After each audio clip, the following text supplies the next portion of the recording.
26 তারিখ সুন্নি মহাসম্মিলন সফল করার তৌফিক দিয়েন আল্লাহ। আমার নুরুল ইসলাম ফারুকী কত ঐক্যের জন্য, ঐক্য হওয়ার জন্য সব দরবার কত কষ্ট করে গেছে রে আল্লাহ। আজকে ফারুকী নাই, এবার দাদা হুজুর আবেশাল মাদারি নাই রে, ওই আলী আকবর রেজবি নাই। ঐক্য ঐক্য একটা প্লটে সুন্নিদের দেখার জন্য ফারুকী জমা দিয়া নিজের রক্তরে বিসর্জন দিয়ে গেল।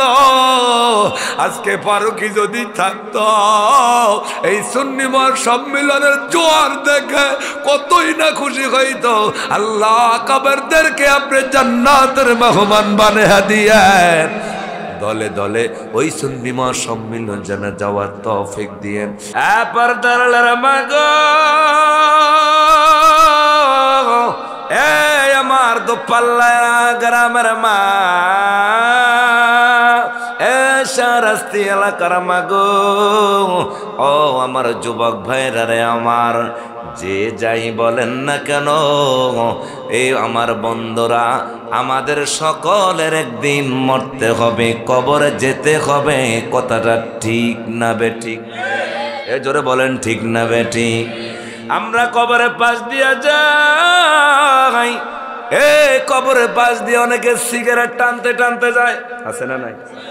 আমি মোনাজাত দিয়ে দিব, শুধু একটু কবরের কথা বলে কি বাবা কষ্ট হইতেছে? মনে হয় কি কষ্ট হইতেছে? আমি কিন্তু আপনাদের পুরাণ বক্তা। কি সুখেতে আসিরের পায়াত, আরে বুঝলি না দুই, দেখলি না দুই নয়নে।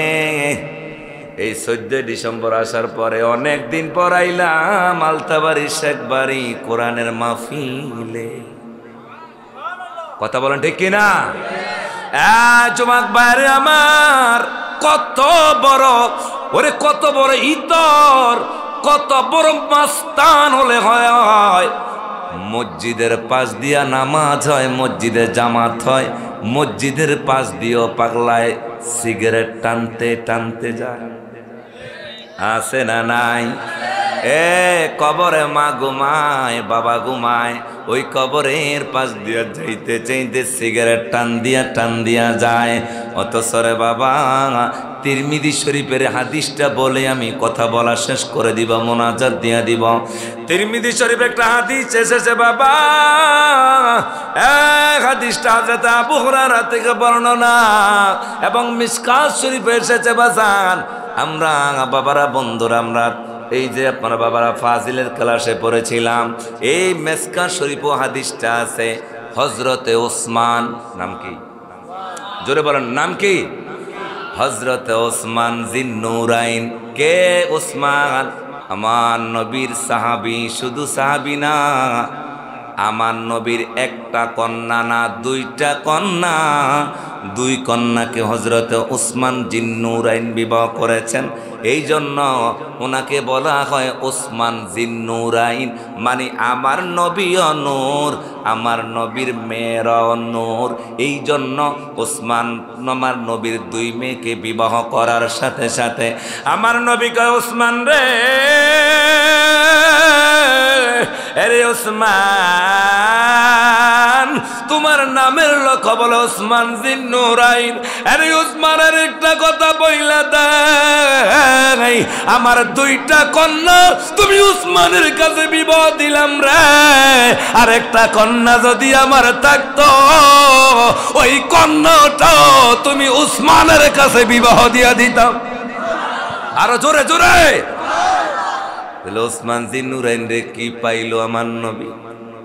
এই জন্য আমার নবী, আপনার নবী বলে, আরে ওসমান, রে ওসমান, আমার আর একটা কন্যা থাকলে ওই কন্যাটা তুই ওসমানের কাছে বিয়ে দিয়ে দিতাম। এই ওসমান জিন্নুরাইন কবরের পাশ দিয়া যায়, আপনার সবাই জানেন হাদিস, টনি চোখ দিয়া পানি পালায়া পালায়া কান্দে। ওসমান জিন্নুরাইন রে সাহাবী সাথীরা জিজ্ঞাসা করে, আরে ওসমান, আমাদের সাহাবীর মধ্যে রে সবচেয়ে বেশি নম্র ভদ্র ঠান্ডা মেজাজের সাহাবী হলো হযরত আবু বকর। সুবহানাল্লাহ। একবারে ঠান্ডা মেজাজের নাম কি? হযরতে আবু বকর সিদ্দিক রাদিয়াল্লাহু তাআলা। এই ওসমান। আর সবচেয়ে মেজাজি সাহাবী, ওনার নাম কি? মামা সবাই তো জানে নাম কি? মাশাআল্লাহ, হযরত ওমর। এই ওসমান, সবচেয়ে হাসি খুশি থাকে যিনি, উনি হলো হযরতে ওসমান। সুবহান, আরো জোরে কন্যা সুবহানাল্লাহ। এ বাবা ঠকবেন না, শেষ বেলায় ঠকবেন না।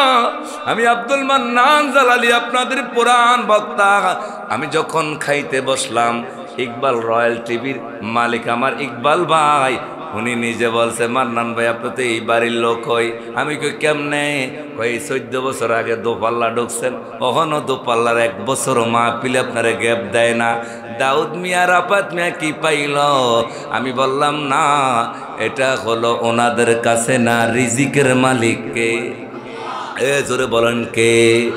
এই জবাক ভাই, এবার দলের মাগো, এই শেষ বেলা 4 দিনের মাহফিলের আজকে প্লাস পয়েন্ট হবে।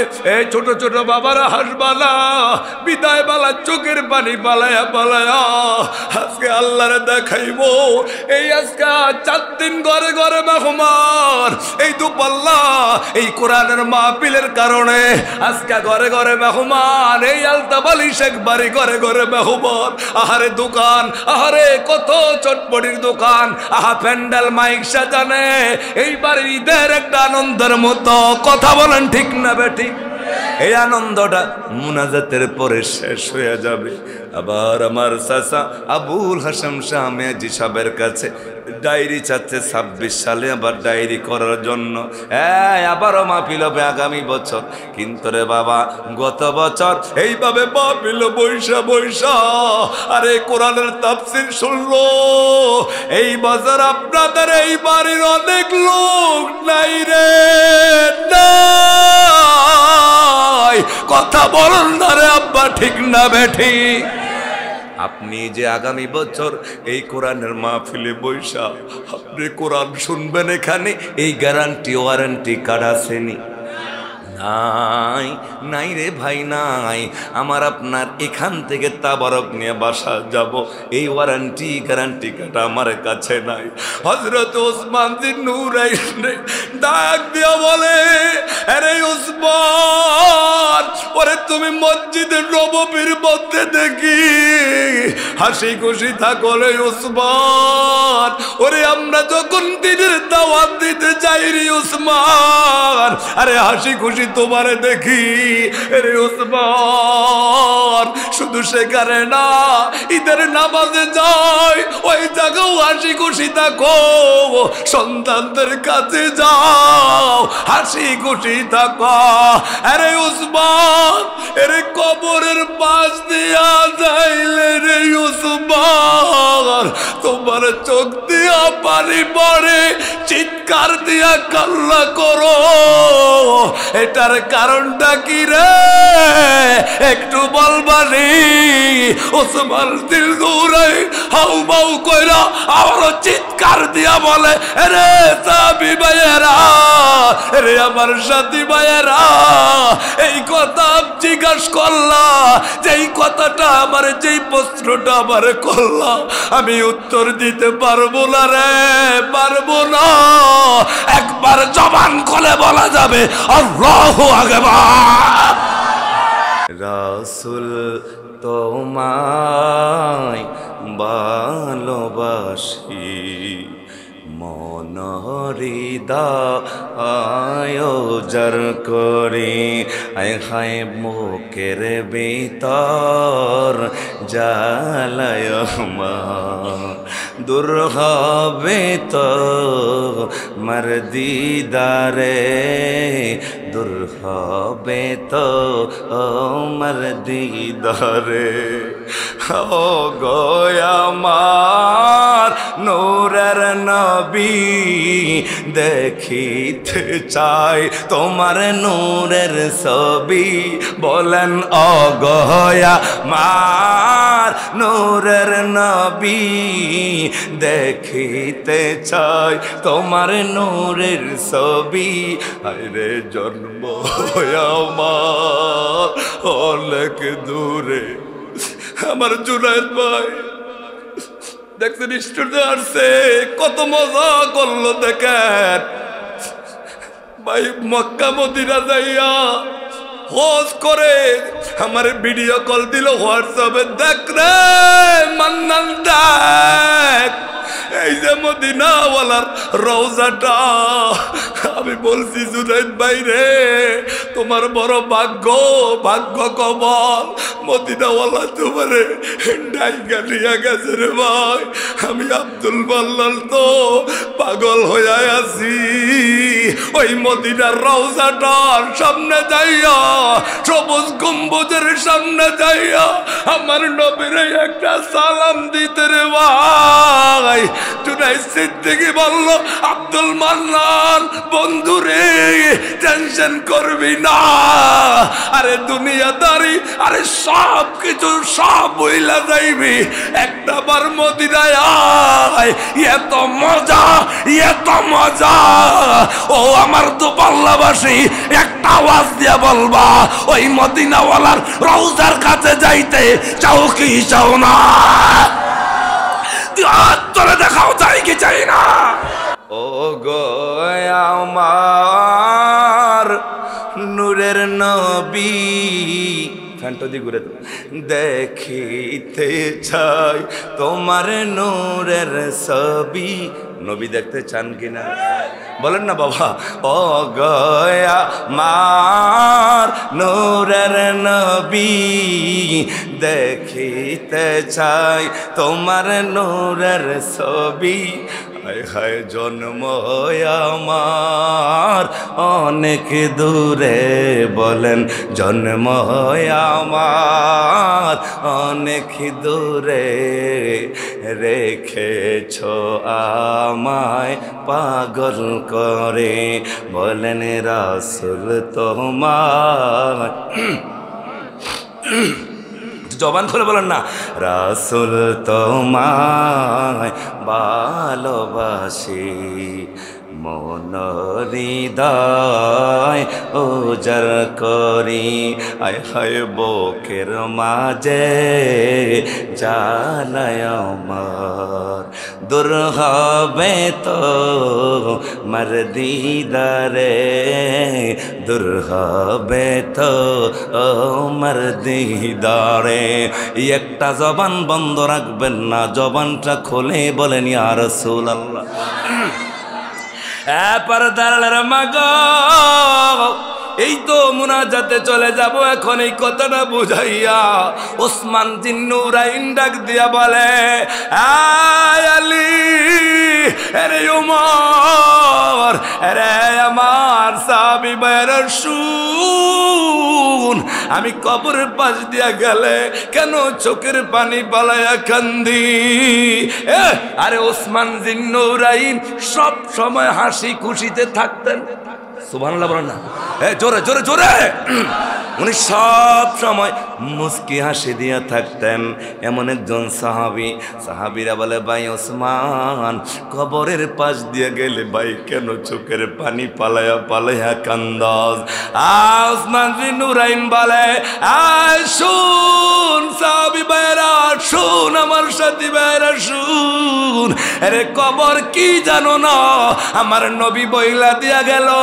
ওরে কবর হলো কঠিন জায়গা যেই কবরের মধ্যে মা নাই রে যেই কবরের মধ্যে বাবা নাই আরে সন্তান কইয়া কানবি ওই সন্তান কবরে পাইবিরা যেই স্ত্রীর লগে 60টা বছর কাটালি রে ভাই ওই স্ত্রী তোমার ঘর থেকে বার কইরা কবরে দিয়া দিব আপন সন্তান দে বিল্ডিং বাড়ি দিয়া রে ভাই ওই সন্তানেরা তোমার করে, আরে চাপা দিয়া মাটি দিয়া দিয়া বাঁশ দিয়া কলা পাতা দিয়া চাপা দিয়া চইলা আসব।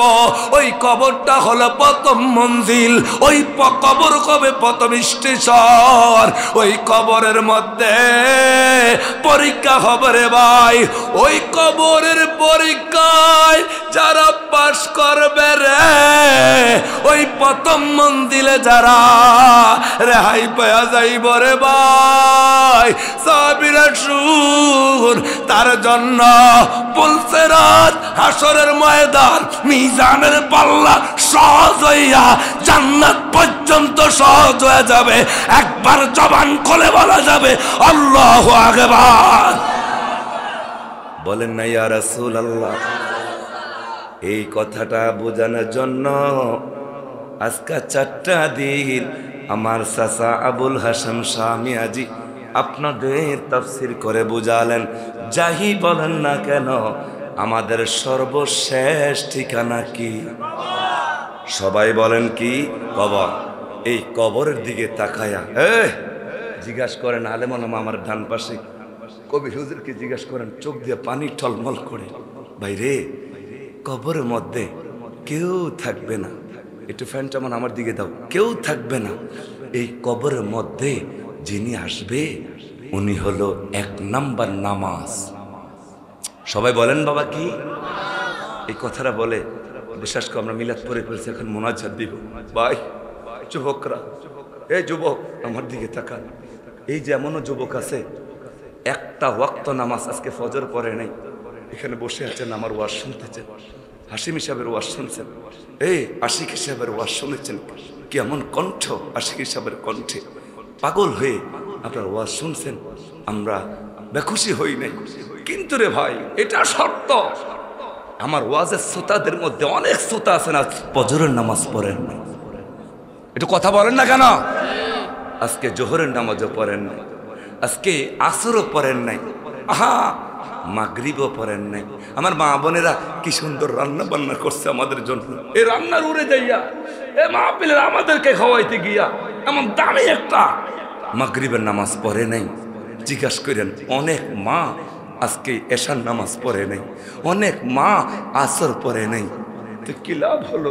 এই পাক করে, এই রান্না করে, এই মাহফিল যদি আপনি কিয়ামত পর্যন্ত করেন, আব্বু মা আপনি কিয়ামত পর্যন্ত, আমার দাউদ ভাই, রাফায়েত ভাই, এই বাড়ির অনেকের নাম জানা নাই, মুরব্বীরা যুব সমাজ মিলে এই মাহফিল নিলে কি লাভ হবে ভাই বলেন? একটা ওয়াক্ত নামাজ যে পড়লেন না, ফজর পড়বেন না, এই নামাজ এই ওয়াজ দিয়ে কি শিক্ষা নিব আমরা? 4টা দিন আপনারা কোরআনে আলেমদেরকে এত ভালোবাসলেন, এত মায়া করে, আমি দেখছি কি মায়া করে আরাম গোড়া মুরগি দিয়ে দিছে আমাদেরকে খাওয়ার জন্য। এটা মহব্বত, এটা ভালোবাসা। কিন্তু নামাজের জন্য এত পাগল হন না কেন যুবক? আলেমদেরকে ভালোবাসেন। নবী বলছে আল উলামা ওয়ারাসাতুল আম্বিয়া, যারা আলেমদের সাথে বন্ধুত্ব করবে হাসর ময়দানে, ওই আলেম যদি জান্নাতে যায় তাদেরকেও আলেমদের মহব্বতের লোকগুলো তাদের সাথে জান্নাতে চলে যাবে। সুবহান। কিন্তু রে ভাই নামাজ পড়তে হবে। আমার আপনার পাশে 4 জন বন্ধু আসবে, মা নাই, বাবা কোথায় রে বাবা, বাবা কবরে নাই, ছেলেরা আয় না, আমার অন্ধকারে তো আমার কবরে ভয় হচ্ছে রে বাবা, আমার কোথায় রেখে গেলি, আমার কবরের মধ্যে বাতি নাই, আমার কবরে মশারি নাই, আমার কবরের মধ্যে আরে নাই নাই বিছানা নাই, কোথায় রেখে গেলি রে বাপ? নিষ্ঠুর মতো ছেলেরা কবরে শোয়া আপন ভাই ছোট ভাইকে মাটি দিয়া নিষ্ঠুরের মতো চলে যায়। আজকে হৃদয় শাকিল বলে, হুজুর ওই ওয়াজটা করবেন যে ওয়াজটা তেতিয়া করেছিলেন ওই কবর হাসরের। কিন্তু রে বাপ যদি 10টা মাইক ধরতাম, আপনি জানি আপনাদের একটু তিক্ততা এসেছে, 4 দিন ব্যাপী মাহফিল হচ্ছে, একদিন না, একটু তিক্ততা আসছে।